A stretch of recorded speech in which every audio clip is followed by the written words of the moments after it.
मुक्ताईनगर नगरपंचायतच्या लोकनियुक्त नगराध्यक्षा कुमारी संजना चंद्रकांत पाटील यांनी स्वीकारला पदभार। दिनांक 12 जानेवारी रोजी राजमाता जिजाऊ साहेब आणि स्वामी विवेकानंद जयंती या निमित्ताने त्यांनी हा पदभार स्वीकारला।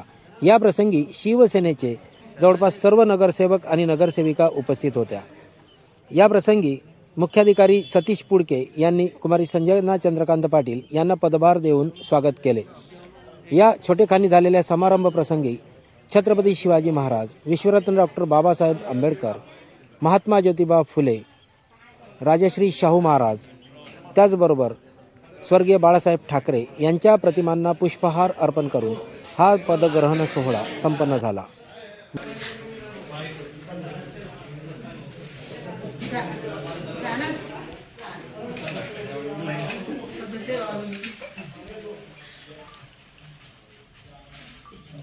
एक मिनट आप बैठ जाओ, यहाँ बैठ जाए, एक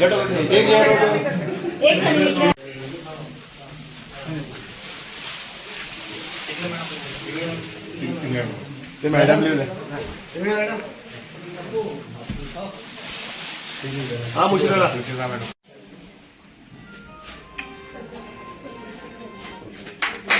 मुक्ताईनगर वासियांना बहुप्रतीक्षित असलेल्या उपनगराध्यक्ष पदाचा उमेदवार कोण असणार, त्याचबरोबर 2 स्वीकृत नगरसेवक कोण असणार या संदर्भात संपूर्ण शहरामध्ये चर्चा सुरू आहे। दरम्यान आज दिनांक 13 रोजी दुपारी सकाळी 11 वाजेच्या सुमारास या संदर्भात एक विशेष बैठक आयोजित करण्यात आलेली आहे। तोपर्यंत मुक्ताईनगर शहरातून छोटूभाऊ भोई, बंटीशेठ जैन, पियुष महाजन, सुनील पाटील, अफसर खान यांच्या नावाची चर्चा मात्र जोर धरत आहे। तसेच उपनगराध्यक्ष कोण असणार याचीही चर्चा जोरात सुरू असून तो महिला असेल का पुरुष असेल या संदर्भातही वेगवेगळ्या चर्चा केल्या जात आहेत। बघा हा संपूर्ण व्हिडिओ आवडल्यास लाईक, कमेंट, शेअर करायला विसरू नका। वाडेकर्स इन्फो न्यूज, जय हिंद, जय महाराष्ट्र।